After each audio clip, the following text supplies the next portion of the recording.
This is SMNI News Channel, Truth That Matters.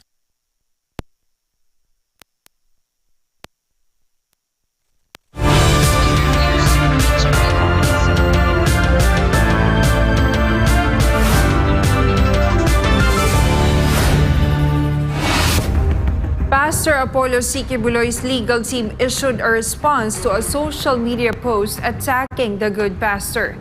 Attorney Torion, Pastor Apollo's legal counsel, questioned Ramon Tulfo's credibility for his libelous post on Facebook. The legal counsel also warned those who continue to engage in excessive defamation against the good pastor.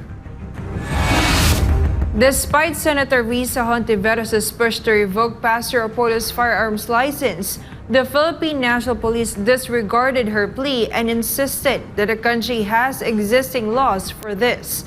Meanwhile, the good pastor's camp criticized Hontiveros for spouting highly irresponsible words that are not founded by the law. And in other news, the United Arab Emirates witnessed massive floods that devastated roads, highways, disrupting operations in one of the world's busiest airports. This is the heaviest rainfall in UAE in 75 years.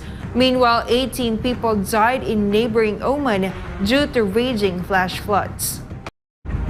Good day, I am Jayne Codnita and you're watching Newsline World.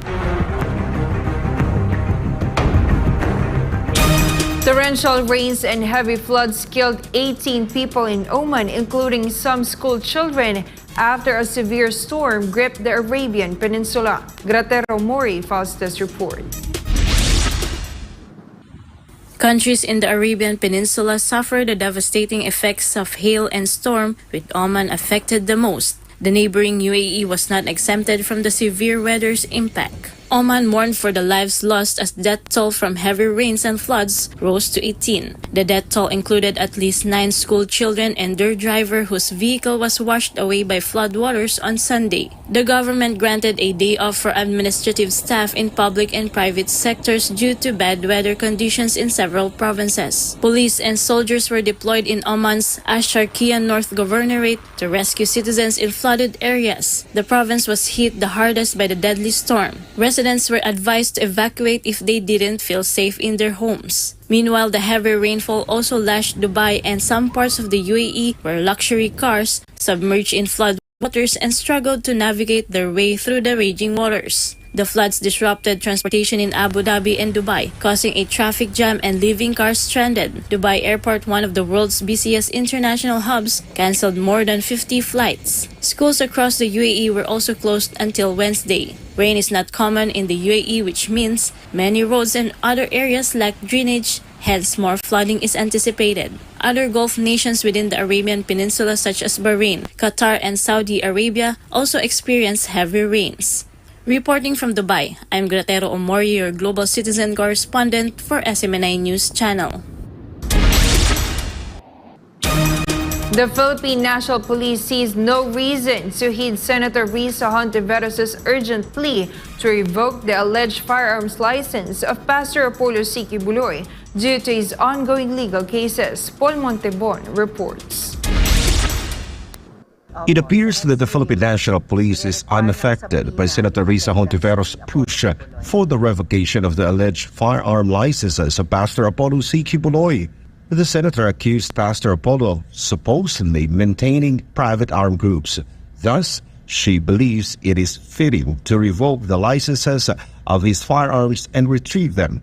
During a media interview at Camp Carame, PNP-PIO Chief Police Colonel Jayne Fajardos stated that they have no records of Pastor Apollo being involved in any crime and affirmed that a esteemed pastor does not have any private armed groups. Hindi po natin alam kung saan po yung information niya. With due respect kay Senator Hontiveros po, with respect dun sa sinasabi po niya na private army ni Pastor Kibuloy. We don't have any information on that. As to the question, bakit hindi pa po nakakancel o nare-revoke po yung mga licenses and registration po ng barel, Meron po tayong umiiral na batas, yung pong Republic Act 10591 at under Section 39 po ay malinaw po doon yung mga grounds kung saan po pwede na po nating i-revoke or i-cancel po ng Firearms and Explosive Office yung LTAP at registration po ng isang barel. At ang isa nga po dyan, kung ikaw nga po ay nakakommit po ng isang crime involving the use of firearms. Commission of an offense under Republic Act 9165. The cancellation of Pastor Apollo's firearms is a very distant and irrelevant issue, as all of these are properly registered. It also doesn't have anything to do with the ongoing cases against the good pastor. Dito po sa kaso po ni Pastor Kibuloy na child abuse, sexual abuse, and human trafficking, maaari siguro natin itong maituring na mga crimes against moral turpitude. Pero malinaw po yung Section 39 ng 10591 na dapat po ay conviction po ang of crime involving moral turpitude that can be a ground for revocation and cancellation po ng LTAP and registration. But just the same po, kahapon po ay kausap ko po yung chief po ng Firearms and Explosive Office, ay pinag-aaralan din po nila ito. Of course, they will be coordinating with the NBI and DOJ who filed the cases, because there is one provision there under Section 5 is if a competent court will issue order for the revocation and cancellation of LTAP and registration, then it can be a ground for revocation po. Pastor Apollo's legal counsel, attorney Israelite Torion, vehemently dismissed Senator Hontiveros' speculation of the pastor having a private armed group as untrue. On the other hand, Pastor Apollo's camp has previously asserted that his life is at risk, which is why he chose not to comply or surrender amidst the imminent arrests. For God of My Country, the Philippines, reporting Paul Montebon, SMNI News. Attorney Israelito Torion, legal counsel of Pastor Apollo ACQ, advised Senator Risa Hontiveros to study the law before speaking out against the esteemed pastor.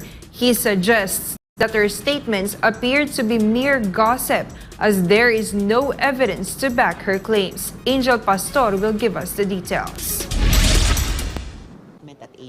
Recently, Senator Risa Hontiveros suggested that the license to own firearms should be revoked from Pastor Apollo ACQ following the case he is currently facing. However, Attorney Israelito Torion, as a senator with lawyers in her office, deems the statement irresponsible as it is not stated in the law. Torion fears that people might believe the senator's statements even if they are inaccurate. Yung batas po dito, July of 2012 pa, Comprehensive Firearms Act. What are the grounds to revoke the license to carry of a person? Yung ano niya, that is provided for under Section 39, and there are 10 grounds there, no? And if you are merely accused of a crime, is that a ground to revoke a license to own or permit? No, it's not a ground. And as a senator with an army of lawyers with her, it is, I think, for lack of a better word, highly irresponsible to suggest that which is not founded upon our laws. Kasi wala po dun sa Section 39 yung sinabi niya na kesyo may kaso na si pastor, pwede na ipakancel yung kaniyang license to own. Eh hindi naman kailangan ni pastor yung baril. Pero ang punto ko po, senador po tayo, dapat po sana magbasa-basa naman ng konti bago tayo magpa-interview sa media. Kasi po, marami naman po kayong mga followers po. Kung wala po, kung hindi po kami iimik, eh baka akalain ng mga supporters nyo, tama po yung sinasabi ninyo. Torion also criticized the spread by the senator that the good pastor allegedly has a private army. Before criticizing, Torion suggests that Hontiveros should present evidence from the army and NICA to prove her accusations. It is clear that pastor leads a congregation and the only thing he has is an army of prayer warriors. I hope the good senator will be reminded that she is a senator of the Republic. And that comes with certain responsibilities under the law and under our morals, good ethics. And as a senator, I think I do hope she will not mind it if we will remind her that her statements in public should be backed up with evidence and should not be based on raw or unconfirmed informations. Because what I know is may army si pastor, pero army of prayer warriors po. Oh, pero yung mga armed army, news yan sa akin. Ilang beses na ako akyat doon sa Prayer Mountain saka sa Glory Mountain. Wala mang mga army doon, mga prayer warriors ni Pastor Apollo Sikibuloy ang nakikita ko doon. Even in JMC may mga nagpe-pray sa kanya, pero wala pong private army. And the senator sana, bago sana siya magsabi, may confirmation na siya, may mga certification na siya na galing sa army confirming na may private army si Pastor Apollo Sikibuloy, because NICA, for instance, the National Intelligence Coordinating Agency, would certainly have facts that would prove if the allegation is true. It appears that the senator's statements are all gossip or rumors, as she has not presented any evidence to support her allegations against the esteemed pastor of the Kingdom of Jesus Christ. Pero wala naman siyang pinakitang ganon. Barely allegation lang. So kung baga, para lang si Senator na marites. Wag naman sana ganon po. Kaya baka kung palagi siyang magganyan, baka masabi na niya si Senator Marites. Kasi mahirap naman yun na puro lang Marites yung basis niya. Hindi naman po pwede yun. For God, my beloved Philippines, Angel Pastor, SMNI News. A former official from the Marcos Jr. government has commented on the issue of illegal drugs allegedly involving President Bongbong Marcos. MJ Mondehar with this report. I would treat it as a health issue. Sabihin ko, if you're raising the matter of drug use or the use of illegal substances, first of all, if that's a crime but the president is immune, all talk about that would therefore have to wait until such a time as you have evidence and you can file it in the appropriate proceeding at the appropriate time.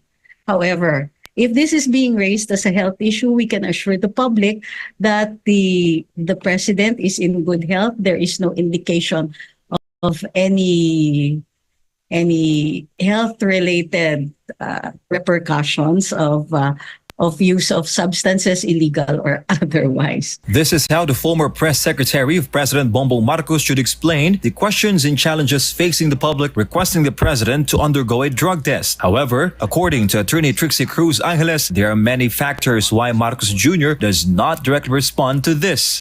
Actually, I understand that they are ignoring it because it is in fact difficult to deal with. Mahirap pa, paano niya sasagutin yan? Either way, he will have to admit to previous drug use or he will lie. The alleged pre-operations report of the Philippine Drug Enforcement Agency, or PDEA, referring to Marcos Jr. as the subject of a drug operation in March 2012, is now circulating online. The PDEA denied the documents presented by political vlogger Maharlika, who is also critical of the administration. But according to Cruz Angeles, Marcos Jr. is cornered from any angle on this issue. Pag pinag-usapan niya yun, then it will open up. Are there any repercussions to those previous drug use? And that now becomes a health issue. And the health issue is a matter of public concern. So mahirap talaga yung position nila. And ignoring it might be the only answer for them right now. Even the former executive secretary and chief of staff of Marcos Jr., attorney Vic Rodriguez, is challenging him to undergo a drug test. The revelation that Marcos Jr. was seen using illegal drugs came from former President Rodrigo Duterte himself, who claimed that he was shown evidence by the PDEA when he was still Davao mayor, and even when he was president, documents were pointing to Marcos Jr. as a drug user. Bawang mong cocaine, sige mo nag-agas. Sige kamito na lang. For demonstration only. Dili ko bangag ha. Now the authorities have seized 13 plus billion pesos worth of shabu at a checkpoint in Batangas. Will the public believe this? Even the president himself cannot directly answer if he is involved in illegal drug use. Napakaraming butas. You mean to say a 13 billion worth of shabu na haul, no, na dinadala ninyo, iisa lang ang tao? Wala man lang resback, wala man lang motorsiklo na sa harap at sinadya pa niya na pumunta sa checkpoint. Ma'am, please. For us Filipinos, no, listening to this president talk about drug addiction, about the drug menace, when he himself has not submitted to a drug test that we've been clamoring for. What's your moral ascendancy to talk to us about this problem? Walang naniniwala sa'yo. Ma'am, Unless some action is taken, di ba? Yes, mag-snowball yung issue and people are starting to clamor for it. Tapos kung maingay na, nayuyugdog na sila and the refusal to acknowledge even the question will now become a matter of his own security, the security of tenure. For Ganwebel of Philippines, MJ Mondihar, SMNI News. Up next, Pastor Apollo ACQ Buloy's legal counsel has a warning to those who continue to engage in excessive defamation against the good pastor. Attorney Torion also questioned columnist Ramon Tulfo's credibility following words against Pastor Apollo posted on Facebook. Myanmar's ex-leader Aung San Suu Kyi now moved to house arrest, not for political reasons, but because of a severe heat wave that severely affected jails across the country. These and more after the break.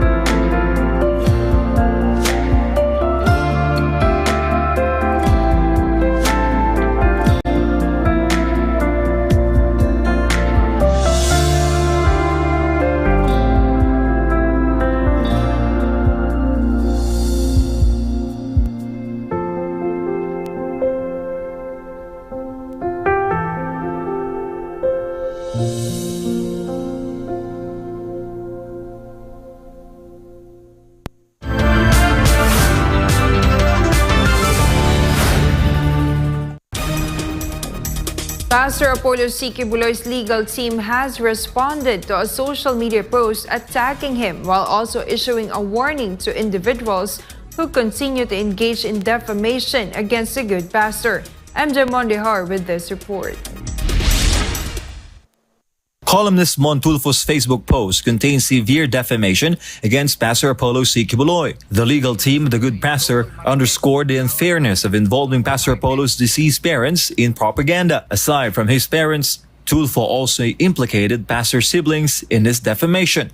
Ang violation nito is double marites, ang tawag ko.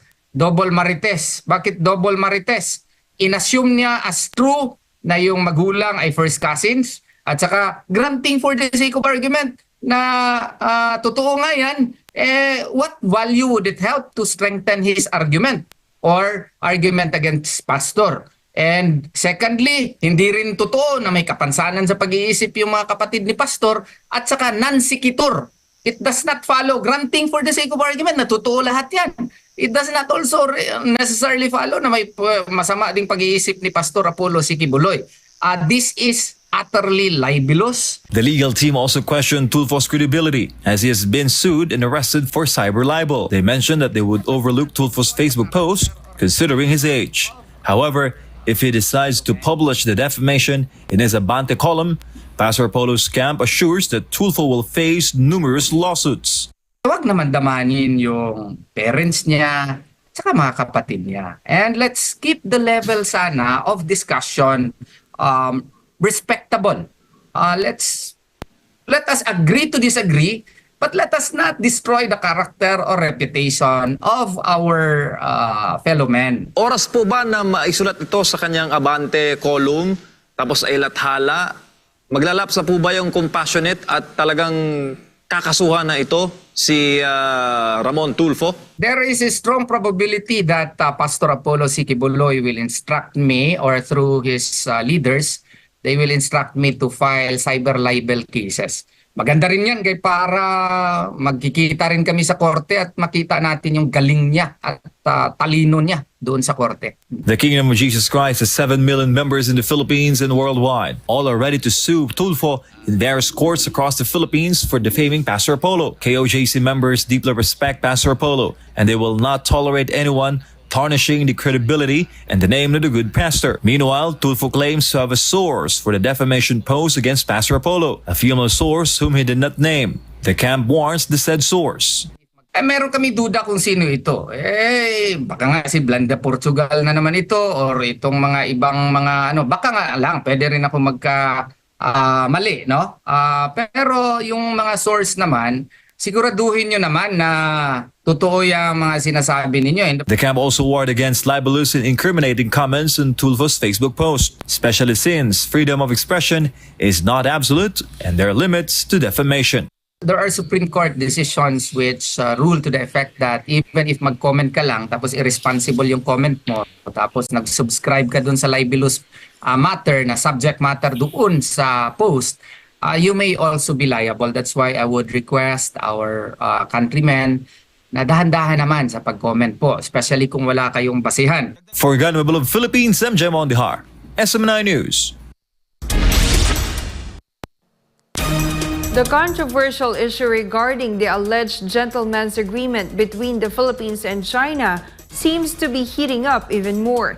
President Ferdinand Marcos Jr. has made a new statement on this after China insisted on the said agreement between the two countries. This was then answered by a former official from the previous administration.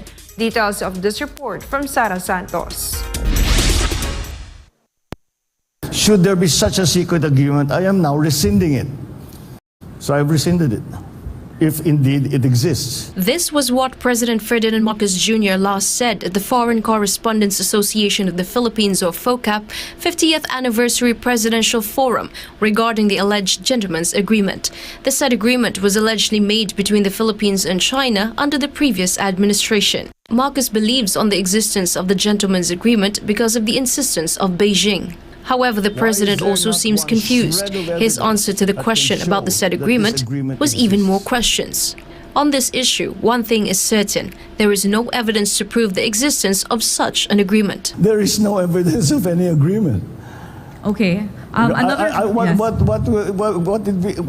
Is there a document that is signed? I'd love to see it. Marcos said he tried to reach out to former officials of the previous Philippine administration, but Attorney Salvador Panelo, a former member of Duterte's cabinet, said that neither Marcos nor any officials of his administration have reached out to him. Kung nanonood po ngayon si Pangulong Bongbong Marcos, ano po ang inyong mensahe sa kanya? I don't think he's approached you to ask. Well, for one, he didn't ask me or any one of his officials in the administration. Number two, I'm sorry, Mr. President, you're contradicting yourself. You're convinced that there was a secret agreement. And yet you ask, what is the secret agreement? If you are convinced that there is one, then you should know what the contents of this secret agreement are. Now, you said you have rescinded it. But at the same time, you're saying that you don't know whether it exists or not. So what are you rescinding? Mawalang galang na Mr. President. Sabi nyo, naguguluhan kayo. Pati kami naguguluhan rin sa inyo. Sa mga sagot niyo. In relation to that, Attorney Panelo made clarifications on the Philippines and China's status quo. But let me, again, hopefully put this thing over. There never was an agreement, whether it was a gentleman's agreement or an ungentleman agreement. Now they're saying that there was a status quo agreement. Ako ang labo ho nung sinasabi, lalo na yung mga anti-Duterte. Nung sinabi kasi ni Presidente Duterte sa press con, what I can remember is status quo. Wala naman siya sinabi na pumasok ako sa isang status quo agreement. Unang-una, there was, when he came into office, there was already that status quo. Ano ba ang status quo? Each country asserts its own claim. Ayaw nilang magbigayan.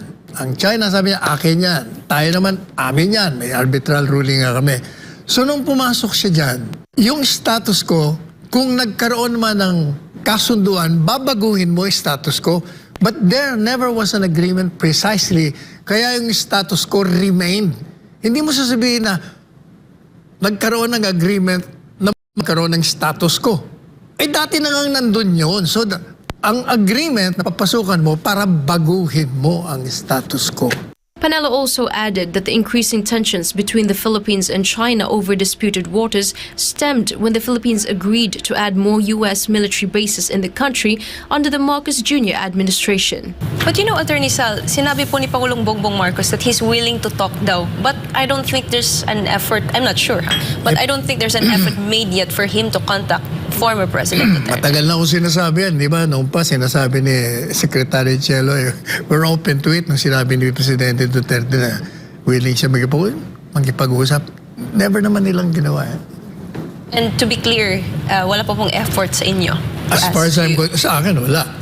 Ewan ko kay Presidente Duterte, but apparently wala rin. Kasi otherwise, nung nagsalita siya ron, sinabi niya na, wala naman eh. For God and my beloved Philippines, this has been Sarah Santos, SMNI News. The government of Australia has offered citizenship to a French national after he bravely confronted the assailant who killed and injured more than a dozen people at a busy shopping center in Sydney. Tricia Molina has the details. Residents in Sydney are still reeling from the aftermath of the horrifying stabbing rampage inside the Westfield Bondi Junction this past weekend. At such a critical moment, stories of bravery from unexpected heroes emerge as a beacon of light, their selfless acts worthy of recognition. Such was the case of French construction worker Damien Garot, who earned the title Bollard Man after confronting 40-year-old attacker Joel Cauchy on an escalator inside the shopping center. The area that he blacked off was where dozens of children were playing. As the news spread like wildfire, the CCTV footage allowed the entire nation to witness his heroic deed. His quick thinking caused Cauchy to flee and lured him to female police inspector Amy Scott, who shot the assailant dead after he lunged at her while holding a 30-centimeter knife. Garot's visa is due to expire in July. Australian Prime Minister Anthony Albanese gladly stepped up and made a special offer to resolve his visa issues. I say this to Damien Garot, who is dealing with his visa applications, that you are welcome here, you are welcome to stay for as long as you like. According to Albanese, Garot is someone whom Australia would gladly welcome as a citizen. French President Emmanuel Macron also praised Garot for his selfless deed, which he said brought great pride and recognition, and called him a true hero. The French national is just waiting for official documentation before he can finally call himself a certified citizen of Australia. Reporting, this has been Tricia Molina, SMNI News. The Songkran festivities in Thailand attract thousands of local and international tourists each year. However, this is also the time when authorities are on high alert due to a history of road accidents that often lead to dozens of deaths. Chatmongkon Pisamay Goson reports. This year's Songkran activities, also known as the Thai New Year, recorded more than 200 deaths in 5 days. Besides dozens of deaths, 1,593 people were injured and close to 1,600 traffic accidents were reported from April 11 to 15, according to the Public Health Ministry. Drunk driving was the main cause of the accidents. The dead and the injured were aged between 20 to 29 years old. The highest number of accidents took place between 4 p.m. and 5 p.m. Out of 77 provinces, only 17 have no records of fatal accidents and 0 deaths. Bangkok and Chiang Rai recorded the highest number of fatalities.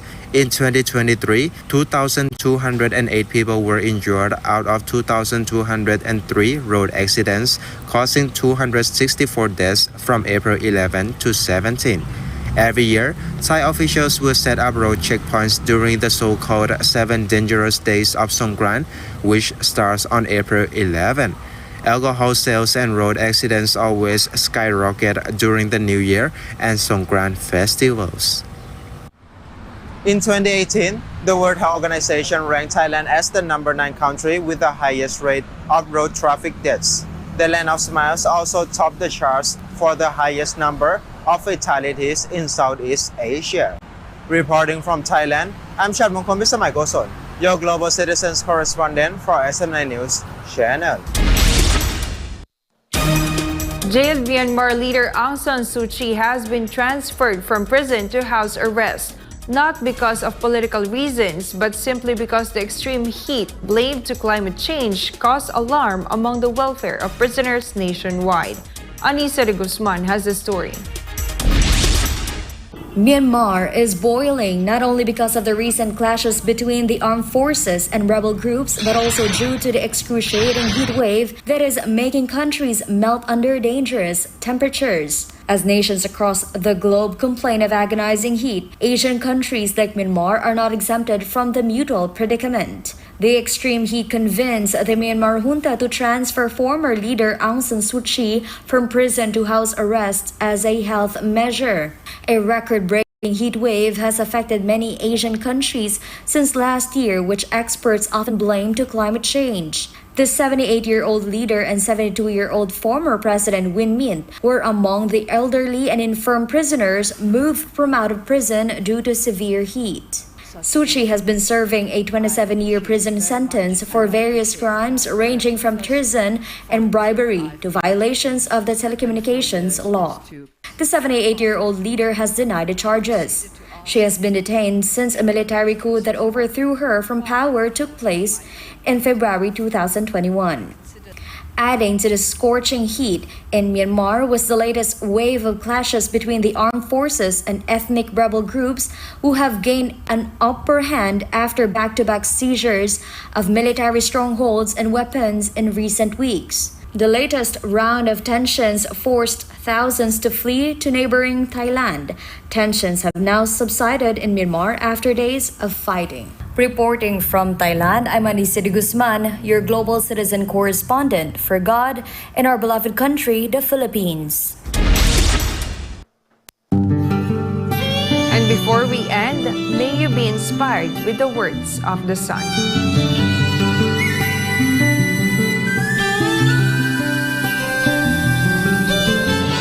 When God is with you, nobody can go against you.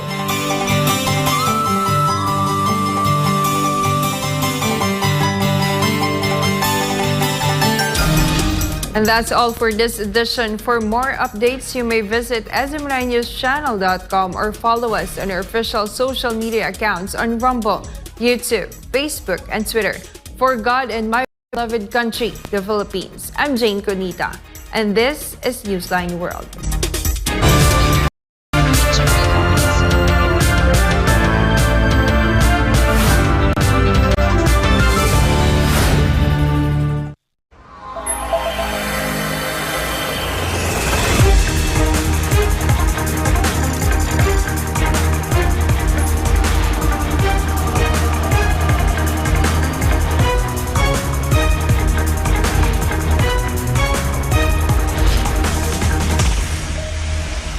This is SMNI News Channel. Truth that matters.